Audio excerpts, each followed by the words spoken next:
Gazette du Togo, une vision sur l'actualité togolaise et sur le monde. Madou, messieurs et dames, vous êtes toujours à l'écoute de votre radio Victoire FM, également écoutée sur le www.radiovictoire.fm. Ce vendredi, notre invité, c'est le ministre de la Sécurité et de la Protection civile, le colonel Yark Dameham. Il est dans nos murs pour des sujets précis. Et donc, monsieur le ministre, encore une fois, bonjour. Bonjour, monsieur. Voilà, merci une seconde fois d'avoir accepté d'être sur les antennes de Victoire FM ce matin pour aider les Togolais à comprendre beaucoup de choses. Alors, monsieur le ministre, quand on parle de votre département, notamment le ministère de la Sécurité et de la Protection civile, souvent nous n'avons pas la maîtrise totale de ses attributions et fonctionnements. Est-ce que vous pouvez nous aider un peu? Merci beaucoup, je ne vais pas être long. Merci pour votre invitation et qui nous donne l'occasion d'éclairer un peu nos compatriotes sur l'actualité nationale. C'est vrai, je venais pour essayer d'expliquer pourquoi le gouvernement modifie un peu les itinéraires. Mais comme vous me posez la question sur le département, je voulais vous dire que avant le ministère de la Sécurité était cumulé au niveau de l'administration territoriale. Donc depuis 2005, le président de la République a voulu scinder. Vous n'êtes pas sans savoir que nous avons eu à connaître des difficultés. Et donc le président a voulu créer un département spécialement pour la sécurité intérieure. Sécurité intérieure de nos compatriotes. Sécurité intérieure qui aura une des missions de gérer les manifestations publiques pacifiques. Qui aura pour mission également de gérer en cas de catastrophe la gestion des catastrophes. Ah oui. Qui veille aussi à la sécurité routière par les sapeurs-pompiers, par l'Agence nationale de la protection civile et autres. Donc une de nos missions, comme je l'ai dit tout à l'heure, c'est la sécurité intérieure. Et pour ces missions, le gouvernement met à la disposition du département la police nationale, la gendarmerie nationale, le corps des sapeurs-pompiers. C'est les trois principales forces qui interviennent pour la sécurité intérieure.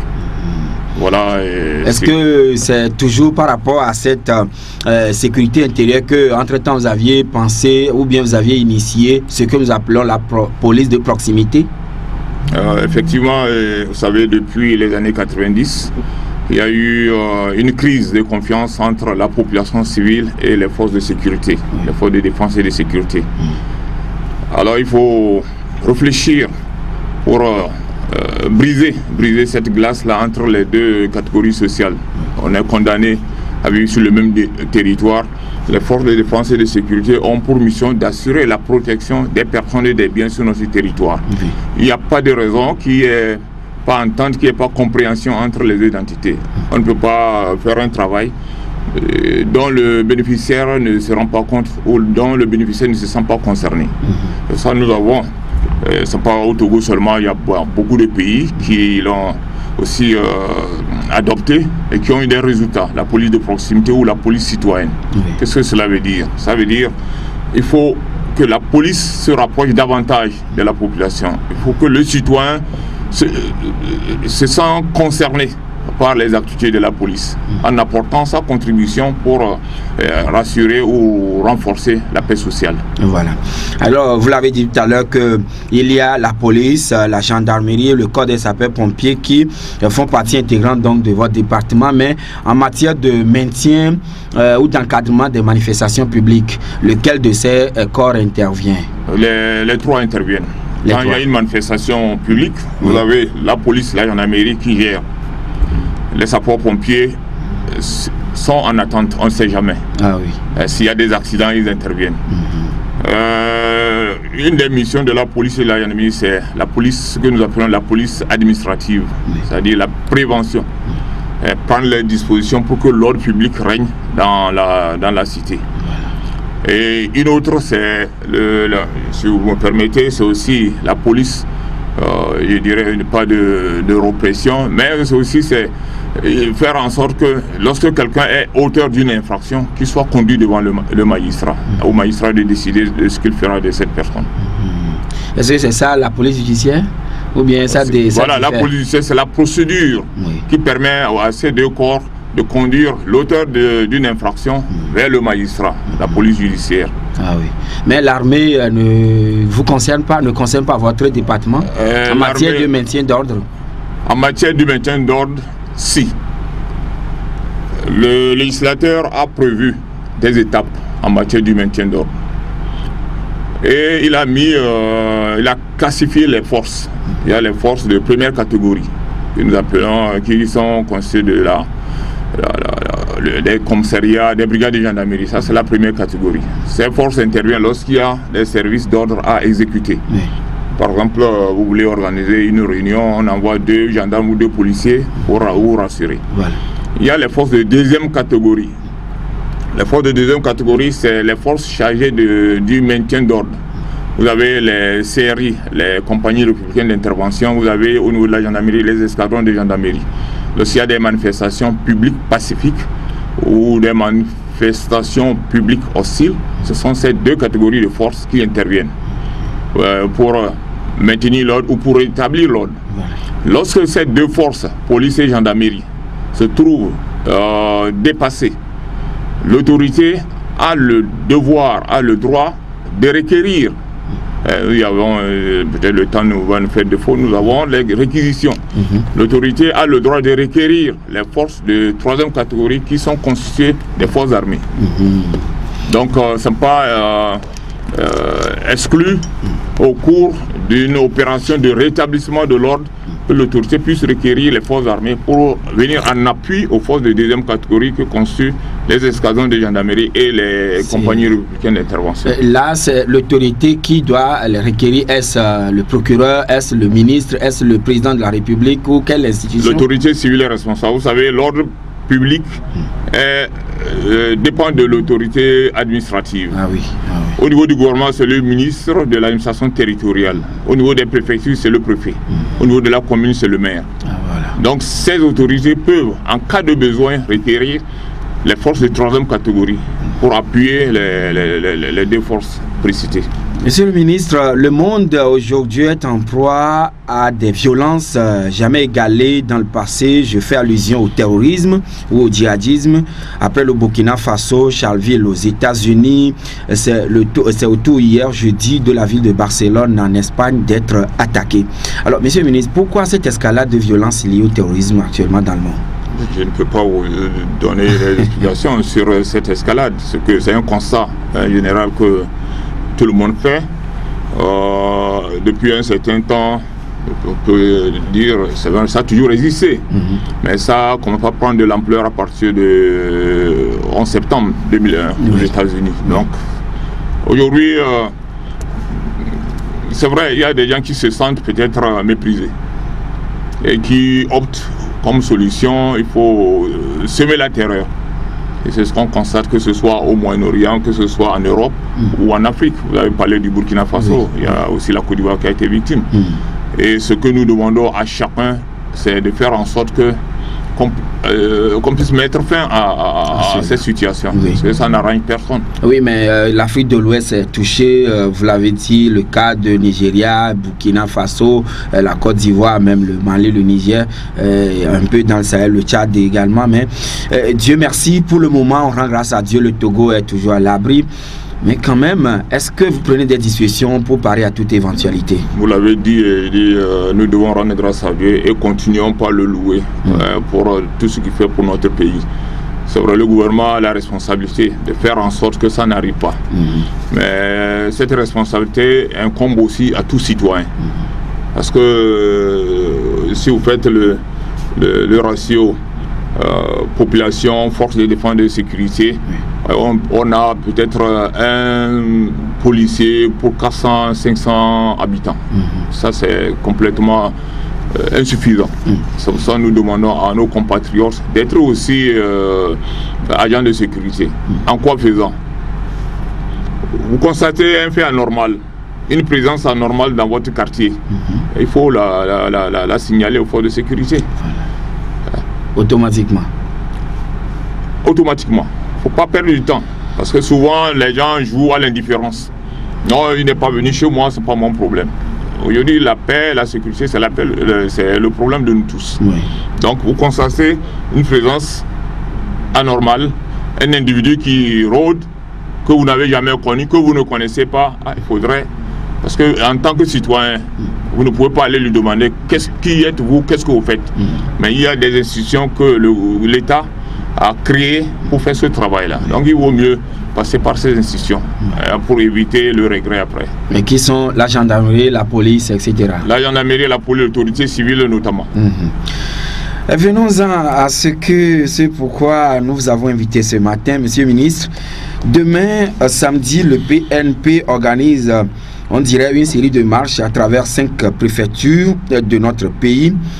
On vous a écouté tout à l'heure, vous avez suivi hier à la conférence de presse conjointe animée par vous et le ministre, votre collègue de l'administration territoriale. Est-ce que la marche du PNP est interdite demain? Merci beaucoup encore une fois. J'ai suivi le président du PNP. Il dit que le ministre leur a imposé un itinéraire. Ils ont écrit au ministre de l'administration territoriale le 4 août pour manifester leur désir de marcher dans 5 préfectures. Et le constat que le ministère a fait, que ou le point de départ ou l'itinéraire, c'est la nationale numéro 1. Le samedi, hier, je l'ai suivi, il a dit que c'est un samedi. Le samedi, la circulation n'est pas arrêtée. Le samedi, les évacuations sanitaires ne sont pas arrêtées. Le samedi, nos marchés ne sont pas fermés. La plupart d'ailleurs de nos marchés sur la nationale s'animent le samedi. Alors, le gouvernement n'a aucune intention d'interdire la marche. La preuve, c'est qu'après avoir écrit, le 10 août, le ministre les a invités pour des échanges. Et il leur a fait voir ses observations sur les itinéraires. Le 10 août. Le 10 août, ils ont écrit le 4, le 10, le ministre de l'administration territoriale les a invités. Ils sont allés, ils disent voilà, j'ai reçu, j'ai accusé réception de votre correspondance, mais voilà ce que j'ai constaté. Donc, allez-y réfléchir, nous nous retrouvons le 14, le lundi 14 à 9h pour arrêter quelque chose de commun. Si le gouvernement avait la volonté d'interdire dès le 4, on leur répond le 5 qu'il n'y aura pas marche. Mais le ministre a pris soin de les inviter le 10. Ils ont discuté, ils ont promis au ministre, ils vont aller réfléchir, revenir le 14. Le 14 à 9h. Jusqu'à 9h30, ils ne venaient pas. Le ministre les a fait appeler par son directeur des affaires politiques. Il ne pense pas venir. C'était la réponse du PNP? C'est la réponse du PNP. Devant cette situation, ça veut dire quoi? Ils donnent la latitude au ministre de leur faire une proposition. De leur faire une proposition. Le ministre a analysé. De leur faire ou bien de leur imposer un nouvel itinéraire? De leur faire une proposition. Le ministre a proposé, voilà ce que nous pensons comme itinéraire qui arrangerait tout le monde. Qui vous facilitera votre marche, mais qui aussi permettra à nos concitoyens qui ne sont pas intéressés de vaquer à leurs occupations. Mais face à cela, le président du PNP, quand vous l'avez suivi tout à l'heure avec nous et vous le suivez aussi sur les réseaux sociaux, etc., il disait que vous leur imposez ou vous leur dictez un nouvel itinéraire. Est-ce que la loi vous l'autorise? La loi autorise l'autorité à faire des observations sur le lieu de la réunion, la date, l'itinéraire. Le ministre leur a fait des observations. Ils sont venus, ils ont promis de revenir. Peut-être vous pouvez revenir avec une autre proposition. Voilà, nous avons pris acte de ce que vous avez constaté. Voilà l'itinéraire que nous vous proposons pour notre marche. Le ministre pouvait en juger. Ils ne sont pas venus. Le gouvernement n'a pas l'intention d'interdire la marche. Il a dit, bon voilà, vous allez marcher samedi, mais en suivant cet itinéraire. Et maintenant, vous avez motivé hier le changement des itinéraires prévus par le PNP par justement l'occupation de la nationale numéro 1. Oui. On a écouté tout à l'heure le président du PNP, il disait que la marche n'a rien à voir avec la nationale numéro 1 au niveau de Bafilo. Et il n'y a aucun point de chute sur la nationale numéro 1. Bon, je veux qu'il soit un peu responsable. Quand il dit ça n'a rien à voir avec la nationale. Quand vous constatez, le mai par exemple, il n'y a pas d'échangeur à Gouaï, sous pont. Vous allez à l'échangeur là-bas, c'est un grand carrefour. Sous pont, Ils se mettent à cet endroit, ça veut dire toute la circulation est bloquée du nord et du sud, même de l'est à l'ouest. Personne ne peut passer. Le regroupement, ça peut durer 2 heures de temps. On a vu des partis qui font 8 heures de regroupement. Pendant ce temps, qu'est-ce que le pays devient? Les citoyens qui veulent peut-être venir au marché ou aller vers le nord, les ambulances qui évacuent, ils font quoi? Ils s'arrêtent. Il parle de Sadagoué. Je l'ai suivi, il a dit qu'il devait emprunter une voie. Mais ça n'a pas été stipulé, ça n'a pas été notifié dans leur correspondance. Il faut prendre les gens au mot. Mais dès lors qu'ils le disent, ça veut dire que c'est des dispositions pratiques. Ils prennent également de leur côté. Nous savons ce que c'est qu'une manifestation publique, politique. Et si les responsables politiques sont honnêtes, peuvent dire parfois ils sont eux-mêmes n'arrivent pas à contrôler leurs militants. Débordés eux-mêmes? Ils arrivent, eux-mêmes, vous êtes dans ce pays. Il y a des responsables qui sont parfois menacés, qui sont par leurs militants. Quand ils sont une centaine, des centaines, on dit nous on refuse, qu'est-ce qu'il va leur faire? Il est obligé de fermer les yeux. Or, la mission de la force publique, c'est faire en sorte que d'autres ne soient pas embêtés par la marche d'un parti. Oui, mais par rapport... J'en viens là.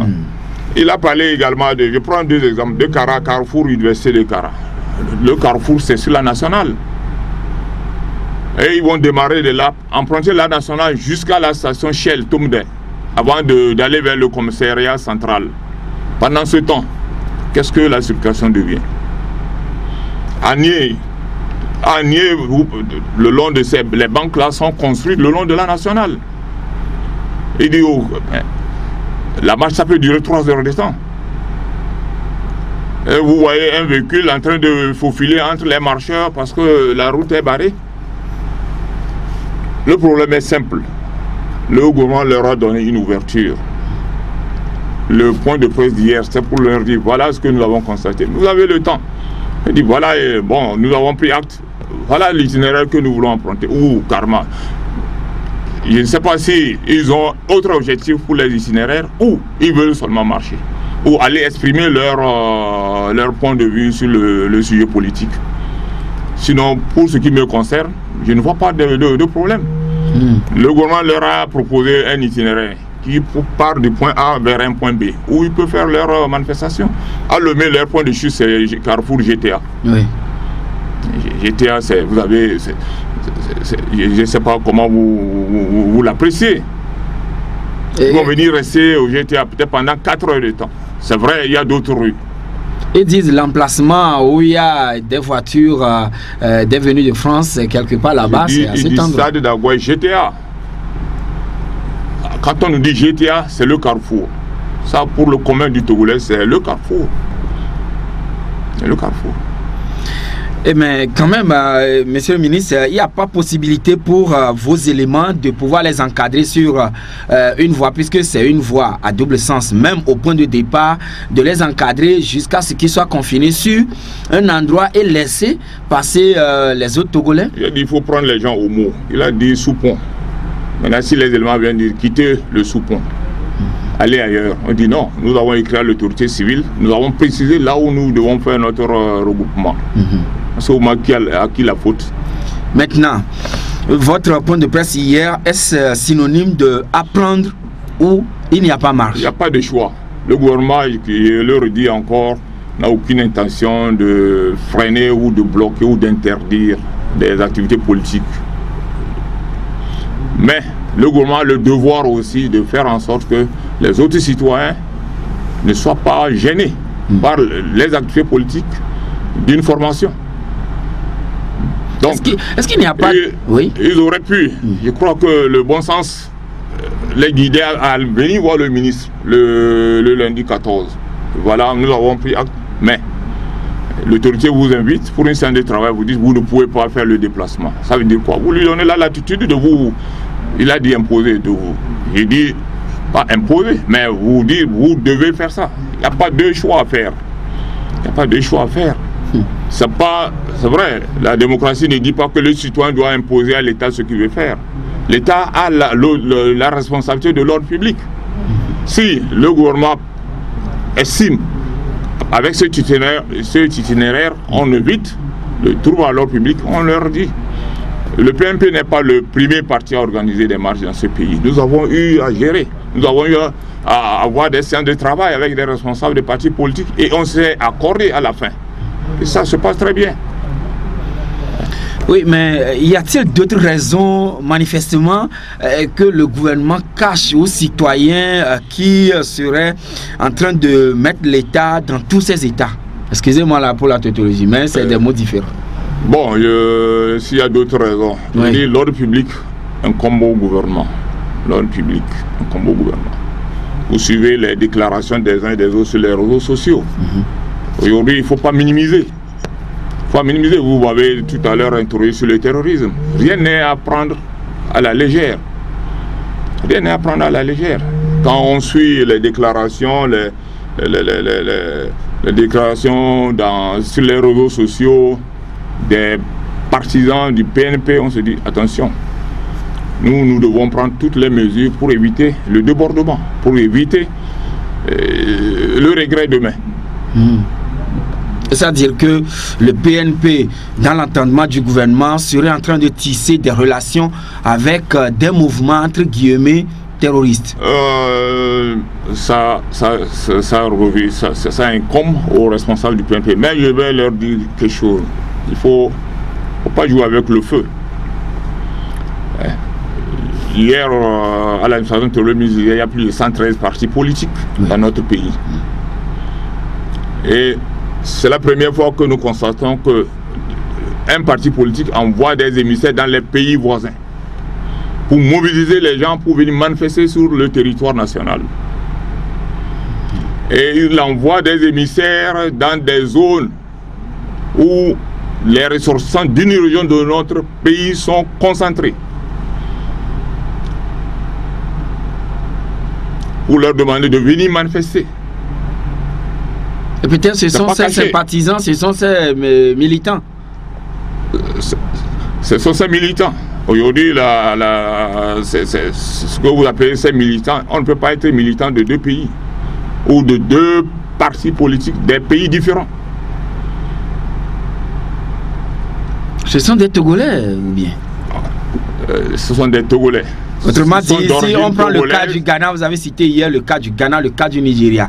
Est-ce que ce ne sont pas des citoyens togolais, mais qui, pour raison de peut-être il n'y a pas d'emploi au pays, je m'en vais chercher mieux ailleurs ici?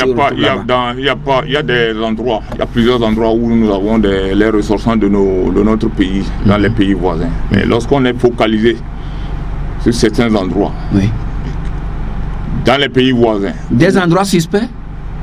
Suspect, c'est un peu trop dire. Suspect, c'est un peu trop dire. Mais lorsqu'on est focalisé sur certains quartiers qui ont leur histoire dans ces pays, nous devons faire beaucoup attention. Nous devons faire beaucoup attention. Alors là, monsieur le ministre, est-ce à dire que le PNP s'apparente à une nébuleuse au sein de laquelle il y a un risque pour le pays? J'ai dit tout à l'heure que vous suivez, comme moi, sur les réseaux sociaux, les déclarations des uns et des autres. Et quand les gens disent c'est la révolution, ceci, cela, dit nous ne prenons pas ça à la légère. Notre mission, notre devoir, c'est prévenir. Prévenir. Maître, vous l'avez dit tout à l'heure, c'est vrai, Dieu est avec nous, mais nous devons aussi travailler pour prévenir que ce qui se passe ailleurs n'arrive dans notre pays. Hier, vous avez mis en garde aussi le PNP sur tous ses responsables en disant si samedi il y a manifestation et vos éléments essuient un coup de feu ou bien un tir, la riposte, ce ne serait pas du tout à laisser ou à abandonner. Hier, c'est suite à une question d'un de vos confrères. Oui. Il a dit voilà, dans ce pays, il y a eu des manifestations spontanées où il y a eu mort d'hommes. Ce que nous regrettons encore aujourd'hui. Oui. Je leur ai dit, nous n'allons pas envoyer les forces pour aller réprimer. Mais aujourd'hui, c'est clair. Le gouvernement a proposé au PNP des itinéraires, des points de chute. Le PNP dit, pas question, eux, ils maintiennent. Nous n'allons pas envoyer les gens pour aller être observateurs. Ça ne se passera pas. Je leur ai dit que nos éléments qui seront là, leur dit, ou vous acceptez ce qu'on vous a proposé, ou votre marche ne peut pas avoir lieu. Mais si jamais un de nos éléments, ou une tierce personne, ou un citoyen qui n'a rien à voir avec la marche, et sur un coup de feu venant des manifestants, la riposte elle est immédiate. C'est ce que nous appelons la légitime défense. Autrement dit, parce que je l'ai dit tout à l'heure, les responsables du PNP, leur discours c'est une chose, mais le comportement de leurs militants est une autre. Et ils ne vont pas suivre tous les militants de leur maison à leur lieu de regroupement. Oui, mais est-ce qu'en fait allusion donc à un tir ou bien le feu qui sera ouvert, ça veut dire que il y aurait des armes au sein du parti? Je ne dis pas qu'il y a des armes au sein du parti. Ça c'est pour répondre à votre confrère qui me demandait ce qui veut dire il y aura bain de sang. Il dit il n'y aura pas bain de sang. Il n'y aura pas bain de sang. Assez souvent, au cours des manifestations que le gouvernement veut réprimer ou disperser, le plus souvent, malheureusement, il y a mort d'homme. C'est ce que notre confrère travailler pour éviter. Pour éviter. Mais parfois, il y a des incidents fâcheux qui arrivent. Mais le gouvernement a toujours pris ses responsabilités. Mais ce que je demande aux partis politiques de prendre aussi les leurs, pour qu'on n'en arrive pas là. Aujourd'hui, je reviens encore pour dire que le gouvernement n'avait aucune intention d'interdire la marche. On a pris toutes les dispositions pour les accompagner. Si les itinéraires qu'ils avaient proposés n'avaient rien à voir avec l'ordre public, avec le droit des autres citoyens qui ne sont pas du PNP. Et si eux ils persistent pour dire c'est ce qu'ils ont choisi ou pas, je l'ai dit, je le redis, ce n'est pas l'État de faire marche arrière. Nous allons prendre les dispositions pour dire qu'il n'y aura pas de cette marche-là. Ils seront dispersés? On ne va même pas les laisser se regrouper avant de les disperser. Mais si ils passent par autre moyen, en ce moment, la force doit rester à la loi. Automatiquement. Alors, monsieur le ministre, si nous comprenons très bien, aujourd'hui, les citoyens estiment que l'État a peur du PNP et surtout de son leader parce qu'il arrive à drainer assez de monde. Voilà pourquoi le pouvoir veut tuer le germe dans l'œuf. J'ai dit tout à l'heure que si le pouvoir avait peur du PNP, ils introduisent une demande de marche, on dit ça ne passe pas. Ça ne passe pas. Ils ont eu à faire des rassemblements, des meetings depuis un moment sur le territoire national. Ça n'a jamais été interdit. Ça n'a jamais été interdit. Mais quand même, on a interdit une manifestation du PNP à Kara il y a quelques semaines. À Kara, il y a eu un texte de l'administration territoriale qui interdisait le regroupement dans les lieux publics. Les meetings dans les lieux publics. Le PNP voulait faire son meeting à la gare routière. Pourquoi à la gare routière? Ils auraient pu choisir un terrain de football. À la gare routière, ceux qui viennent, les autres citoyens qui viennent pour prendre les véhicules, ça, ils attendent quand le meeting prend fin avant de prendre leur véhicule pour aller là où ils veulent. Il y a des choses qu'il faut éviter pour vraiment qu'on ait une cohésion responsable. Les gens, ils le savent. Ils savent en faisant ça. Il y a quelqu'un qui m'a dit une fois que c'est pour faire mal. Ils savent que c'est pas bon, mais ils veulent faire mal. C'est ce que nous sommes en train de vivre. Mais le gouvernement ne va pas laisser les gens faire mal aux autres citoyens. Aujourd'hui, si la nationale est bloquée toute la journée, 5 minutes suffisent pour avoir plus de 20, une centaine de véhicules qui attendent. Mais quand même, lui, il a dit tout à l'heure que c'est juste pour traverser la nationale numéro 1. Ce n'est pas pour venir chuter les manifestations sur la voie. Je suis désolé. Je vous ai donné certaines localités où ils vont emprunter la nationale d'un point A vers le point B, leur point de chute. Cette traversée, ça peut durer 2 heures, 1 heure, 2 heures, 3 heures. Est-ce que les véhicules vont faufiler parmi eux? Les véhicules sont obligés d'attendre. Peut-être qu'il y a une évacuation. Qu'est-ce qu'on fait? On attend. Vous ne pouvez pas imaginer, lorsqu'il y a des problèmes sur la nationale, ce que ça donne pour nos concitoyens. Et aujourd'hui, monsieur le ministre, avant de clore ce sujet, qu'est-ce que vous proposez concrètement au PNP sectairement, dont le président et les militants vous écoutent en ce moment précis? Je vais leur demander d'être un chef, c'est un chef. Un chef, c'est celui qui sait, j'avance, je recule, je prends pause ou je continue. Les responsables du PNP, en faisant des déclarations, ils maintiennent leur marche au même endroit, ne sont pas responsables, ne sont pas être chef.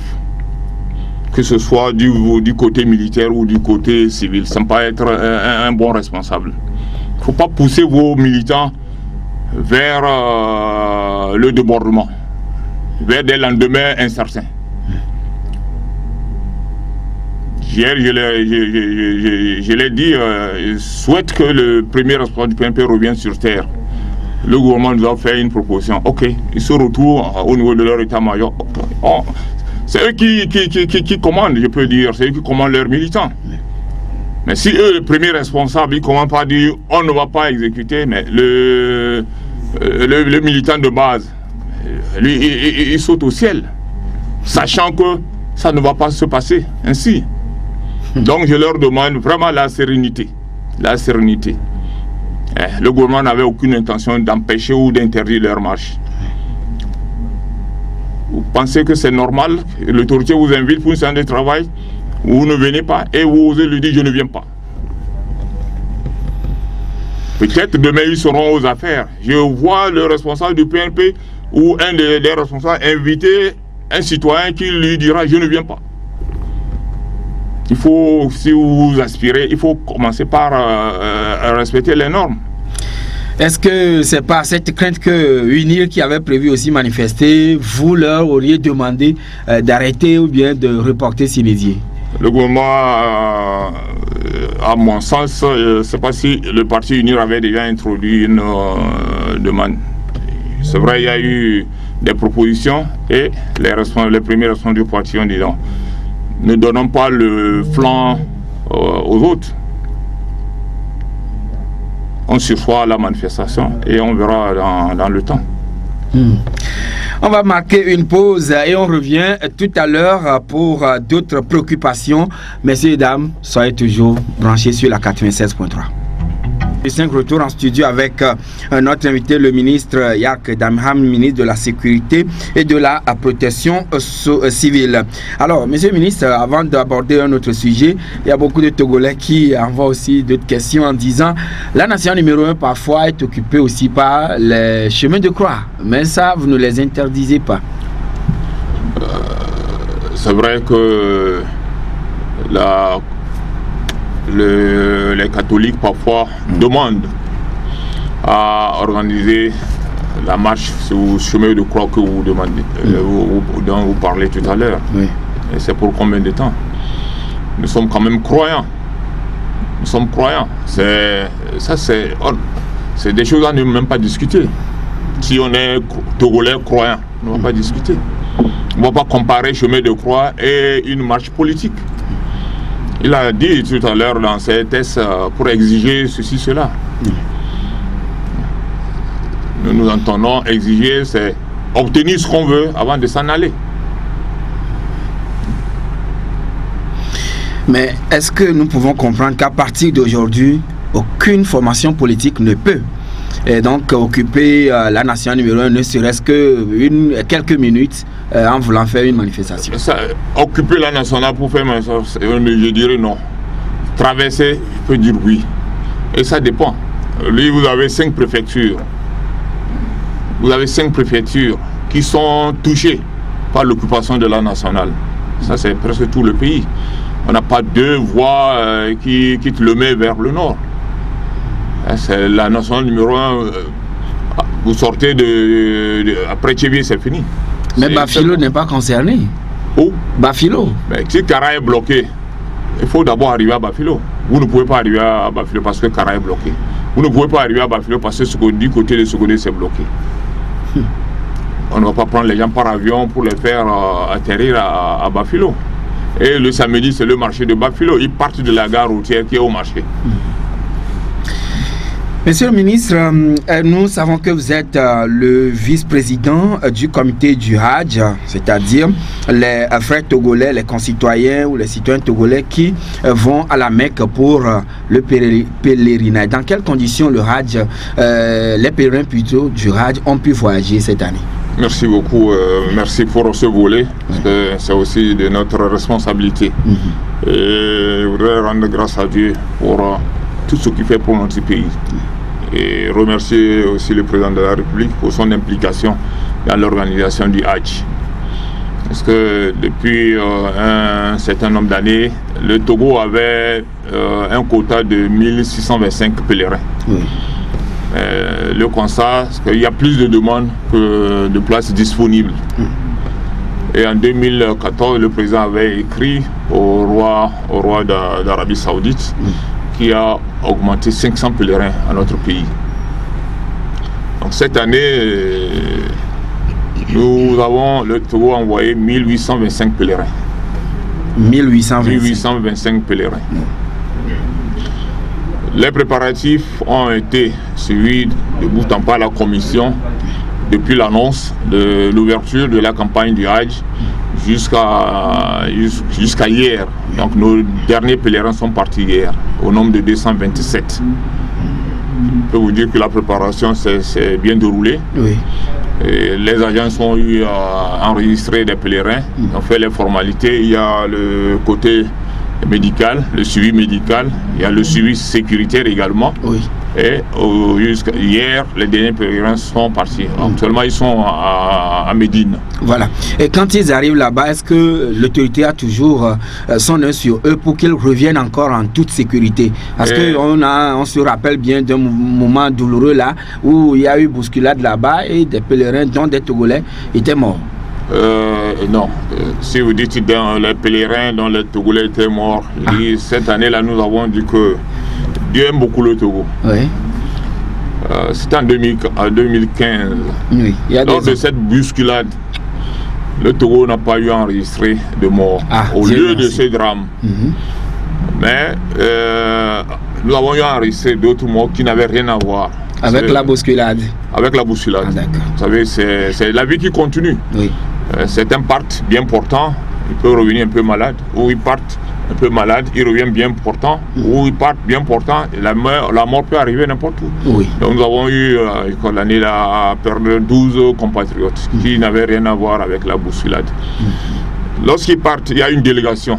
La commission met en place une délégation avec un chef de délégation, composé d'Union musulmane, les éléments de sécurité, le volet, une équipe sanitaire, une équipe médicale qui les suit. Vous avez au moins 2 médecins, au moins 5 ou 6 infirmiers, féminins et masculins, qui sont avec eux et qui tous les jours suivent l'état de santé de nos pèlerins. Oui. Ils partent, ils ont un budget pour avoir acheté les médicaments ici et aussi sur les lieux.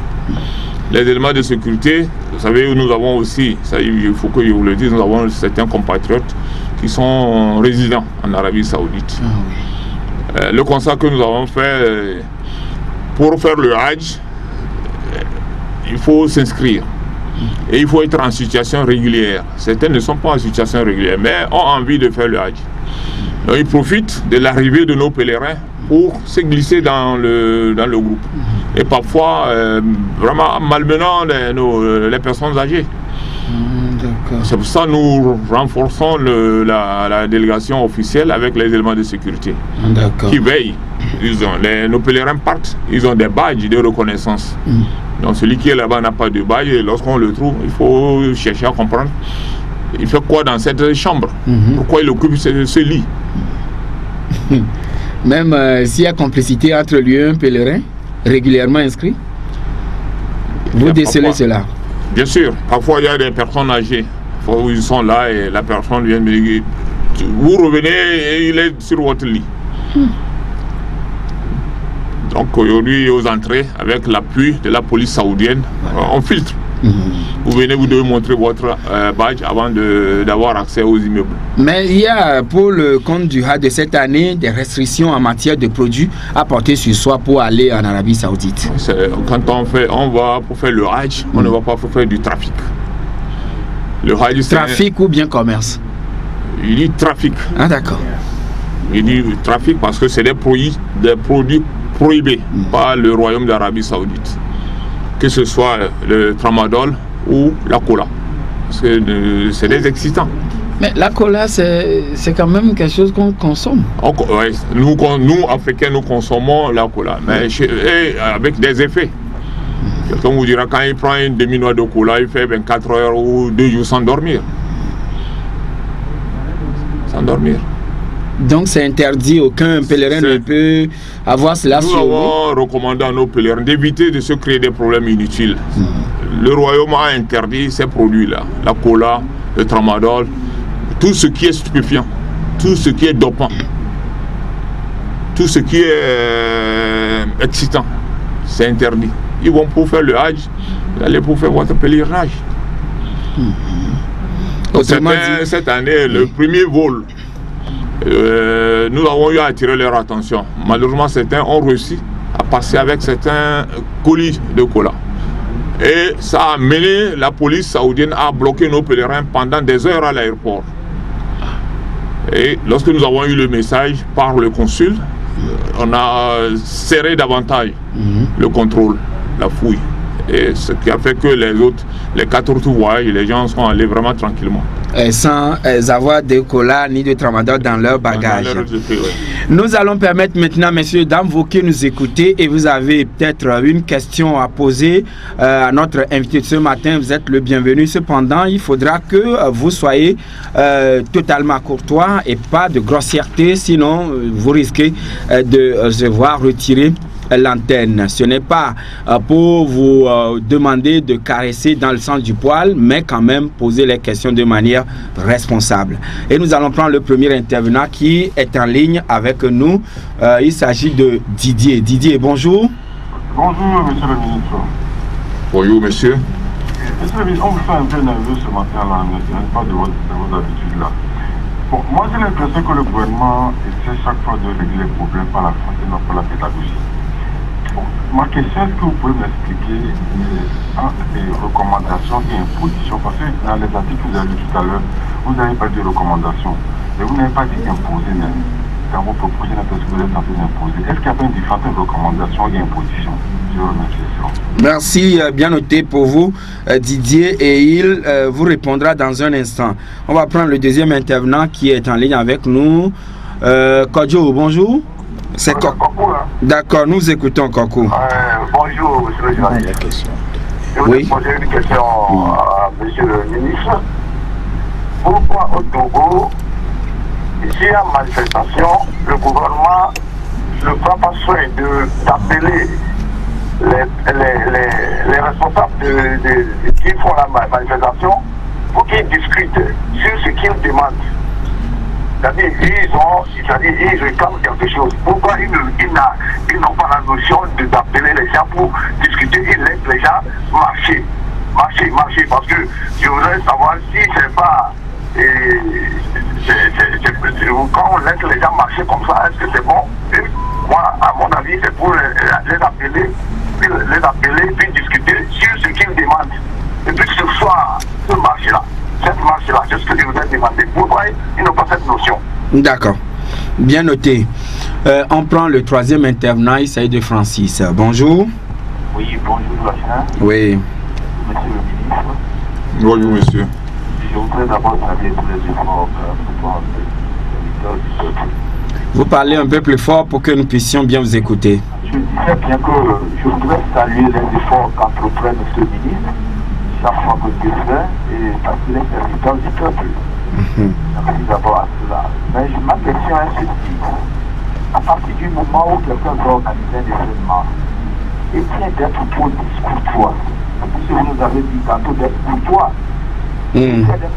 courtois et menaçant, est-ce qu'il n'y a pas lieu carrément d'annuler la manifestation?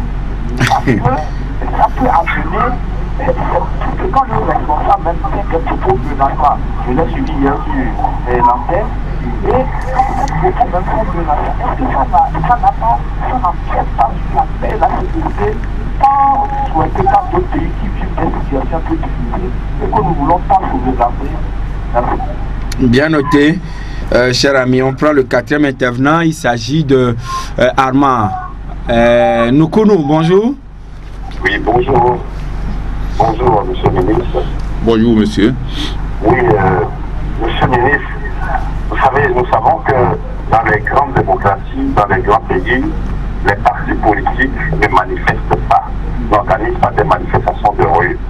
Alors, tout simplement parce qu'il faut remarquer qu'il y a un certain nombre d'idéal, il y a un certain nombre de logiques qui est appliquée pour éviter que la situation politique ne soit crispée, qui conduise les partis politiques à être obligés d'organiser des moments d'humeur.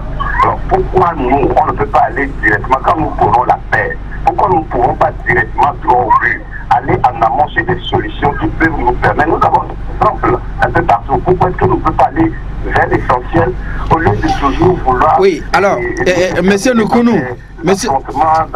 dans l'expression d'humeur, d'état d'âme... Monsieur Noukounou, monsieur Noukounou, monsieur Noukounou, oui. Oui, il ne faudrait pas perdre de vue que notre invité n'est pas le chef du gouvernement, sinon la question telle que posée, je pense que la personne la plus idoine à vous répondre par rapport à cela serait soit le Premier ministre ou bien le président de la République. Alors, c'est une suggestion pour qu'on essaie de voir ce qu'on peut faire pour que les partis politiques ne soient pas obligés. D'accord. D'accord. Merci. Et on va prendre le dernier intervenant pour permettre au ministre de répondre à ses préoccupations, c'est Gervagos. Bonjour Gervagos. Bonjour. Oui. Salut mon ministre. Bonjour monsieur. Bon, je voudrais savoir, quand le président va passer les boissons bloquées, est-ce qu'une fois il nous a demandé s'il n'a pas des citoyens dans son pays? D'accord. Merci Gervagos. Monsieur le ministre, le dernier intervenant dit quand le chef de l'État veut passer, le cortège présidentiel va passer, on bloque la voie.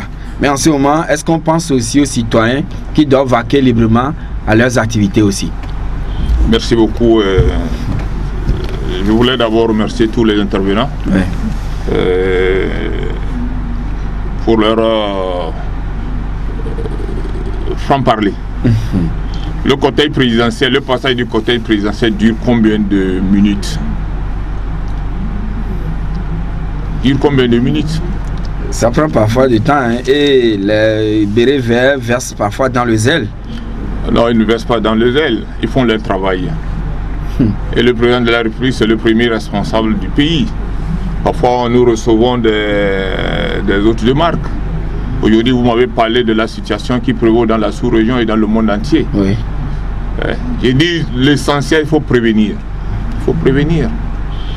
Aujourd'hui, c'est vrai, avant le passage du président, les éléments sont en place, mais ils ne bloquent pas immédiatement la circulation. C'est quand le président est annoncé. Dans ce moment, il bloque. Et ça, c'est 10-15 minutes maximum, c'est fini. Un parti politique qui se regroupe sur la nationale, j'ai dit le regroupement, parfois, ça peut durer 3-4 heures. Le choix est simple. Le choix est simple. Monsieur Didier, lui, il a dit il vous a trouvé un peu énervé ce matin, et c'est ce qu'il ressent, selon lui. Alors, même le gouvernement ne pense pas régler les problèmes par pédagogie, mais souvent par la force. Je dirais à mon frère Didier, pas du tout. La pédagogie, le gouvernement l'a initiée en invitant les responsables du PNP à discuter, en leur donnant un deuxième rendez-vous, après avoir souligné les observations faites dans leur correspondance. On leur a donné rendez-vous pour continuer la discussion. Ils ne sont pas venus. Un collaborateur du ministre les a appelés, il dit, il ne peut pas venir. Est-ce que c'est normal? Et ça me permet de répondre à la question de concours. Oui. Est-ce que c'est normal? L'autorité vous invite pour une séance de travail, vous dites, nous on ne vient pas. Ce que nous avons décidé, c'est ça que nous voulons faire. Et pour Koko, il enchaîne en disant, ne serait-il pas bon que le gouvernement ne laisse pas les citoyens venir jusqu'aux manifestations, mais régler les problèmes en amont. C'est pourquoi les gens veulent manifester. Aujourd'hui, il y a quand même un processus qui est en cours. Un processus qui est en cours. Tout à l'heure, dans votre journal, vous avez parlé de la commission de Mme Mawanana qui est sur le territoire. Oui. Pour prendre les avis des uns et des autres sur le projet ou sur le sujet qui... La réforme constitutionnelle. Les réformes, ce qui sert de motif aux partis pour leur manifestation. Ce que je demande à nos concitoyens de garder un peu patience. Si le gouvernement, malgré les observations, malgré les demandes des uns et des autres, ne manifeste pas, n'amorce pas une volonté de répondre aux besoins des uns et des autres, là on va dire non. Pendant des années, le gouvernement il n'en parle même pas. Aujourd'hui, quand même, il y a une procédure qui a été mise en place. Il y a une commission qui a travaillé. Aujourd'hui, la commission est sur le territoire. Mais les partis politiques n'admettent pas du tout le travail que fait cette commission. Mais là n'est pas notre préoccupation ce matin.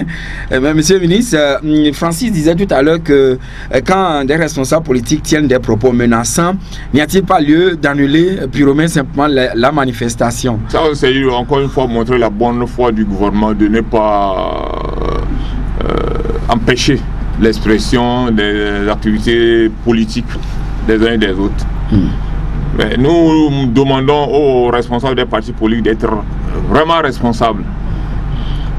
Lorsqu'ils tiennent des propos incendiaires, lorsqu'ils profèrent des menaces, ça ne va pas arranger, ça ne va pas arranger la situation.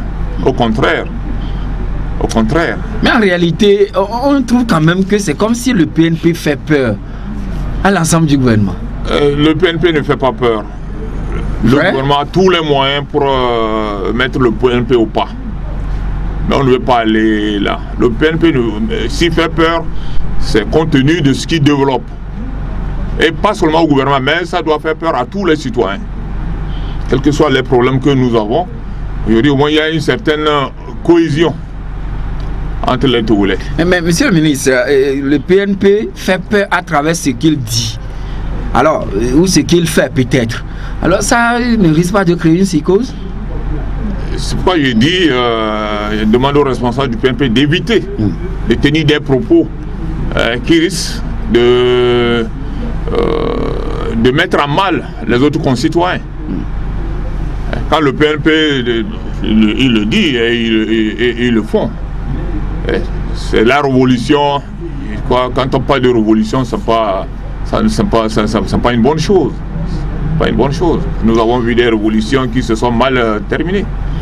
Nokounou également, tout à l'heure dans sa question, rejoint un peu les premières préoccupations, disant dans les grandes démocraties, on ne voit pas les partis politiques descendre dans les rues, mais c'est parce que le gouvernement prend toutes les dispositions pour résoudre les problèmes en amont, pour ne pas du tout tendre la perche à ceux-là de trouver, en tout cas du grain à moudre à ces partis politiques. Dans les grandes démocraties, les partis politiques manifestent aussi. Ils manifestent, mais ils respectent les dispositions légales, les mesures prises par l'autorité administrative responsable. Les partis politiques des grandes démocraties ne disent pas au gouvernement, à leur gouvernement, nous c'est ici ou rien. Ou rien. Nous sommes à la fin de l'émission, mais Monsieur le ministre, permettez que je puisse vous poser cette question très rapidement. La jeunesse togolaise se cherche toujours en matière d'emploi et pour pouvoir joindre les deux bouts, on s'adonne à la vente ou au commerce du carburant, commerce illicite du carburant. Et vous les traquez jusqu'à leur dernier retranchement, parfois il est mort d'homme. Est-ce qu'un jour, ça va s'arrêter avec d'autres solutions? Je crois que j'invite nos compatriotes, ceux qui s'adonnent à ce trafic, à arrêter. Vous dites que c'est le problème d'emploi, c'est un problème général. Et il y a des initiatives, il y a des initiatives qui sont prises par le gouvernement pour résorber d'une façon progressive. Ce n'est pas seulement propre au Togo. Pas seulement propre au Togo. Mais est-ce qu'il faut créer un problème en voulant résoudre un autre problème? Nous avons vu nos compatriotes qui ont péri dans le feu. Est-ce que c'est joli à voir? Pas du tout. Pas du tout. Nous sommes à la fin de l'émission, mais demain, il fera beau à tous les citoyens togolais parce que c'est un pays béni ça, de c'est Dieu. notre souhait le plus ardent. Que les responsables du PNP reviennent à de meilleurs sentiments où ils acceptent ce que le ministre leur a proposé comme itinéraire et on les encadre d'une façon gentille, ou s'ils persistent dans leur déclaration incendiaire pour dire eux, c'est ce qu'ils ont choisi de faire, nous n'allons pas les laisser faire. Nous n'allons pas les laisser faire. Parce que nous pensons aussi aux autres citoyens. Vous avez dit tout à l'heure que le PNP fait peur. Et si, malgré les observations faites par le gouvernement, le PNP s'impose à faire cette marche, ça veut dire que le gouvernement capitule. Or, il n'est pas question que le gouvernement capitule. J'ai dit tout à l'heure, un chef, c'est quelqu'un qui sait battre en retraite quand il faut. Il n'y a pas de honte. Pour qu'il rassemble son état-major, dit ah, voilà ce que le gouvernement nous propose. On ne nous interdit pas la marche, donc on opte l'itinéraire proposé par le gouvernement et on fait notre marche. Leur déclaration, ils le feront. Tout ce qu'ils veulent dire, ils le diront. Il faut qu'on s'accorde sur l'essentiel. Merci beaucoup, monsieur le ministre. Je rappelle, messieurs, dames, à l'instant, notre invité, c'est le ministre Yark Damham, le colonel Yark Damham, ministre de la Sécurité et de la Protection civile. Merci d'être venu chez nous ce matin. Merci, monsieur. Merci, chers auditeurs.